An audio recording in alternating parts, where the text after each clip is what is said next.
Hello students, मैं गौरव मिश्रा आप सबका स्वागत करता हूं इस ऑनलाइन कोर्स में। सब्जेक्ट चल रहा है electromechanical energy conversion first, lecture number 3, unit 4, contents. Contents में आज क्या है? Voltage regulation, calculation of voltage regulation, lagging loads, leading loads, some important condition. तो ये सब पॉइंट्स हैं जो आज हम कवर अप करेंगे। Voltage regulation, by definition voltage regulation होता क्या है? Voltage regulation of a transformer is defined as the rise in the output voltage expressed as a fraction of full load rated voltage when full load at a specified power factor is reduced to zero, keeping the primary input voltage constant. तो आपको primary input voltage जो आपकी circuit में है उसको क्या करना है? कांस्टेंट रखना है। और स्पेसिफाइड पावर फैक्टर पे आपको फुल लोड को घटाना है और घटा के उसको क्या कर देना है? जीरो कर देना है। जीरो जब कर देंगे तो वहां पे हमें नो लोड वोल्टेज मिल जाएगा। ठीक है, नो लोड वोल्टेज को फुल लोड वोल्टेज से घटा देंगे और उसको डिवाइड कर देंगे फुल लोड वोल्टेज से, तो हमें क्या मिल जाएगा? Voltage regulation. इसी फॉर्मूले में हम 100 से इसको मल्टीप्लाई कर देंगे तो परसेंटेज वोल्टेज रेगुलेशन हमें मिल जाएगा। नेक्स्ट है हमारा कैलकुलेशन ऑफ वोल्टेज रेगुलेशन। तो the voltage regulation of a transformer can be calculated in terms of its circuit parameters. तो यहाँ पे एक सर्किट हमने दिया है जो कि अप्रोक्सीमेटेड सर्किट है, जिसमें हमने जो है सेकेंडरी को रिफर किया है प्राइमरी साइड। ठीक है, कोर को एक साइड हमने कर दिया है, उसके राइट साइड में हमने प्राइमरी और सेकेंडरी दोनों को कंबाइन कर दिया है, रेजिस्टेंस को और इंडक्टेंस को। ठीक है, और यहाँ पे हमारा लोड पे V2 डैश हमने दिखा दिया इसलिए क्योंकि रिफर्ड वैल्यू है। I2 डैश करंट दिखा दिया है, I1 करंट हमारा प्राइमरी करंट है, I0 हमारा जो है एक्साइटिंग करंट है। ठीक है, और यही इसीलिए हमने इसको दिखा दिया है कि Re2 जो होता है हमारा R1 प्लस R2 डैश है, Xe2 जो है X1 प्लस X2 डैश है। ठीक है, ओके। यहाँ पे हम लिख सकते हैं इससे V1 equal to V2 dash plus I2 dash bracket में Re2 प्लस JXE2। ठीक है, ये चीज यहाँ फिर नो लोड कंडीशन पे एट नो लोड जो I2 डैश है वो तो जीरो होगा, क्योंकि लोड नहीं होगा, ओपन होगा तो करंट जीरो हो जाएगी। तो उस समय वोल्टेज हमारा क्या हो जाएगा? डायरेक्ट यही वोल्टेज यहाँ पे अब दिखेगा, तो V2 dash equal to V1 हो जाएगा। और जब लोड पे रहेगा तो जो वोल्टेज यहाँ रहेगा लोड पे वही तो V2 डैश होगा, इसीलिए VFL हमने लिखा V2 डैश के। तो यहाँ पे जब V1 नो लोड पे वोल्टेज था minus V2 dash full load पे वोल्टेज है अपॉन V2 डैश है इंटू 100 करेंगे तो वोल्टेज रेगुलेशन हमें मिल जाएगा। और एक चीज यहाँ देख लेते हैं कि Re2 equal to R1 plus R2 dash, और हमने इसको मान लिया है R01 के। ठीक है, जब हमने टर्न रेशियो से पूरे को ऊपर वाले को हमने मल्टीप्लाई किया तो हमने क्या देखा कि a square Re2 equal to a square R1 plus a square R2 dash. तो यहाँ से फर्दर हमने क्या निकाला कि ये जो था टर्म R1 डैश हो गया प्लस ये R2 हो गया और ये क्या R02 हो गया। तो ये चीज हमें भी फर्दर काम आएगी। नेक्स्ट है पहला केस लैगिंग लोड का। तो लैगिंग लोड कैसे होता है? या तो RL लोड है या तो RLC, और इसमें एक कंडीशन है कि L is more than C, तभी तो लैगिंग होगा। ओके, तो I2 dash lags V2 dash by 5। Okay, यहाँ पे इसको हम ड्रा कर लेते हैं, V2 डैश बनाया और उससे लैग करा दिया I2 डैश को 5 से। ठीक है, फिर इसी के डायरेक्शन में I2 डैश Re2 बनाया, इसी से 90 डिग्री JI2 XE2 और यहाँ इसको जोड़ दिया तो V1 आ गया। ओके, ये हमारा ड्रॉ हो गया। इसको हमने थोड़ा अप्रोक्सीमेट किया, इसको आगे लाइन खींची, ये 5 है तो ये भी 5 है, यहाँ पे ये 90 डिग्री था, ये 90 माइनस 5 है, तो यहाँ पे हमने इसको लिख लिया। ये इतना कितना होगा? I2 डैश Re2 cos 5 और ये I2 डैश XE2 sin 5। ठीक है, तो इसी को हमने यहाँ पे लिखा इसके लिए कि ये क्या होगा? V1 cos 5 equal to V2 dash plus I2 dash Re2 cos 5 plus X2 dash XE2 sin 5। तो ये चीज यहाँ मैंने लिख दिया। तो डेल जो है कि बहुत ही छोटा हो जाएगा इस केस में, जस्ट टेंडिंग टू जीरो, तो इसलिए हमने इसको हटा, जीरो क्या हो जाएगा? cos 0 1 हो जाता है, इसलिए V1 equal to V2 dash plus ये पूरा हमने इसको ही लिख दिया। ठीक है, फिर हमने V2 डैश को इधर ले गए, V2 डैश को इधर लिखा और पूरा एक्सप्रेशन वैसे ही लिख दिया फिर से। ठीक है, नेक्स्ट आगे देखते हैं। फिर हमने क्या किया, V1 माइनस V2 डैश आ गया तो इसको डिवाइड कर दे V2 डैश को दोनों तरफ।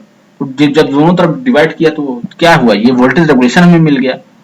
ठीक है, तो फर्दर इसको हमने क्या किया? V2 इसके नीचे कर दिया। ठीक है, इसको ऐसे ही लिख दिया, इसको नीचे, इसको ऐसे लिख दिया। यहाँ पे क्या हमने माना है कि जो हमारा सेकेंडरी साइड है वो क्या है? स्टेप, वो है हमारा क्या? High voltage side. तो इसलिए स्टेप अप का कंडीशन लिया है, तो इसलिए मैंने बताया था टर्न रेशियो क्या था? High voltage to low voltage, इसलिए यहाँ पे V2 upon V1 I1 upon I2 equal to A। तो I1 upon I2 equal to A हो जाएगा, I1 equal to A into I two हो जाएगा, तो ये क्या हो जाएगा, referred primary side I two dash हो जाएगा, ठीक है। वैसे ही V two upon V one हो जाएगा, तो ए तो वी वन क्या हो जाएगा, वी टू अपॉन ए, वो भी रिफर हो जाएगा, वी टू डैश कह देंगे।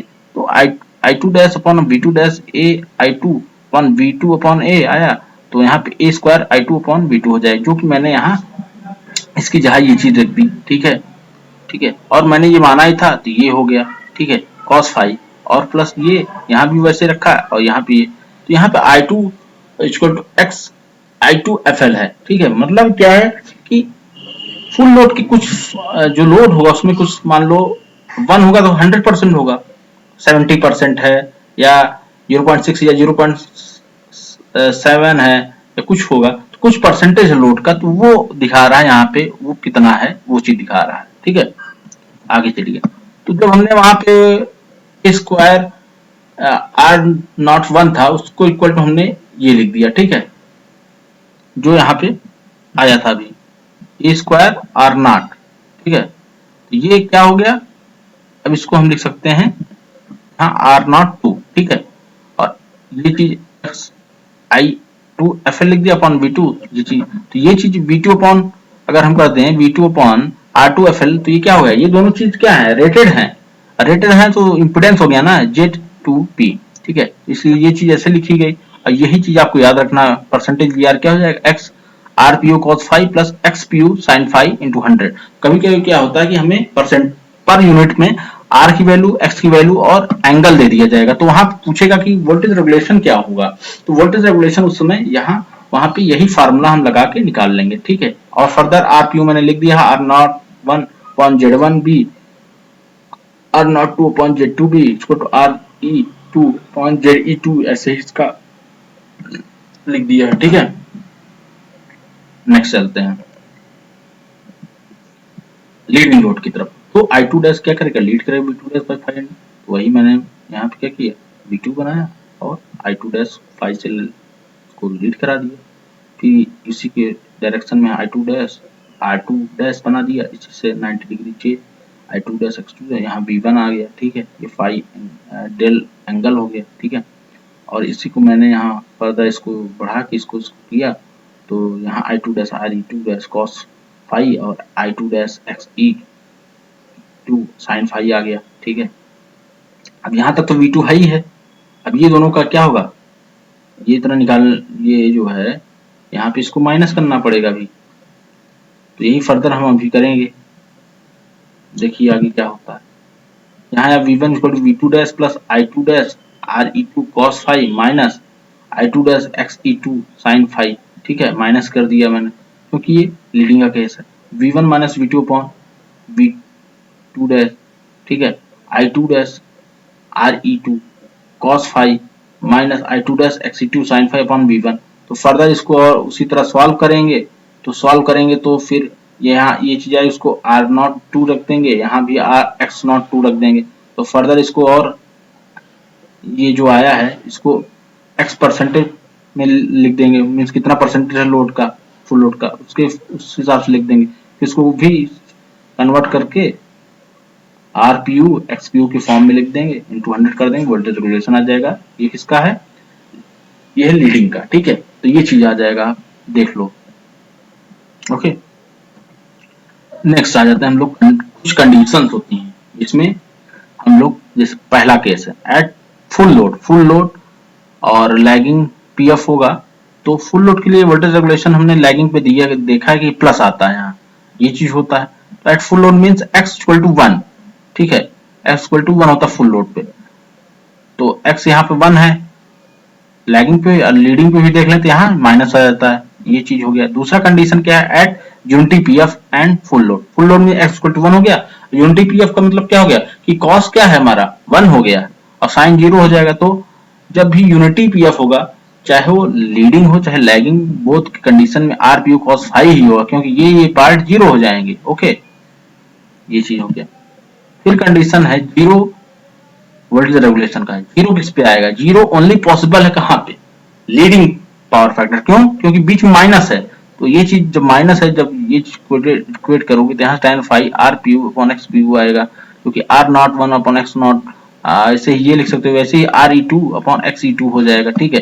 वैसे ही cos five equal X E cos five यहाँ पे लिख सकते हैं ना एक्स E2 अपॉन ZE2, ठीक है, ऐसे लिख सकते हैं, ठीक है। तो मैक्सिमम वोल्टेज रेगुलेशन हमें लैगिंग पे मिलेगा, वो कंडीशन डिफरेंशिएट करना पड़ेगा वोल्टेज रेगुलेशन जो हमें मिला है, तो वो डिफरेंशिएट जब करेंगे तो फर्दर हमें यहाँ पे tan फाइव इसके इक्वल XPU अपॉन RPU मिल जाएगा, cos five RE2 upon ZE2 मिल जाएगा। तो ये एक ग्राफ मिलता है हमें वोल्टेज रेगुलेशन और लीडिंग पीएफ और लैगिंग पीएफ का, ठीक है। जो ग्राफ हम आगे देख लेते हैं, ये है, ये ग्राफ मिलता है, ये वेरी स्मॉल पोर्शन यहाँ मिलता है। तो देखते हैं जब लैगिंग हमारा, देखो लैगिंग है, जब हमारा लैगिंग होगा पावर फैक्टर, हमारा वोल्टेज रेगुलेशन क्या है, पॉजिटिव आया है। लेकिन जब हमारा लीडिंग चलेगा ना, वोल्टेज रेगुलेशन वैल्यू नेगेटिव आएगी। तो यही चीज है, इसीलिए हम यहाँ से ये चीज कंक्लूड करते हैं कि हमारा जब लैगिंग होगा तो प्लस होगा वोल्टेज रेगुलेशन, जैसे लीडिंग गया निगेटिव हो जाएगा। ओके, तो यहीं तक आज का लेक्चर हम रखते हैं। वोल्टेज रेगुलेशन आज खत्म हो गया है और नेक्स्ट में अगला टॉपिक हम स्टार्ट करेंगे। आप लोग उसको देखिए और बताइए आपको समझ में आ रहा है कि नहीं, कमेंट करिए। अगर कुछ हमसे गलती हो रही तो वो बताइए, क्योंकि तभी मैं इम्प्रूव कर सकता हूँ उसको। अगर कुछ और आप लोग को चाहिए तो वो बताइए। Okay, thank you.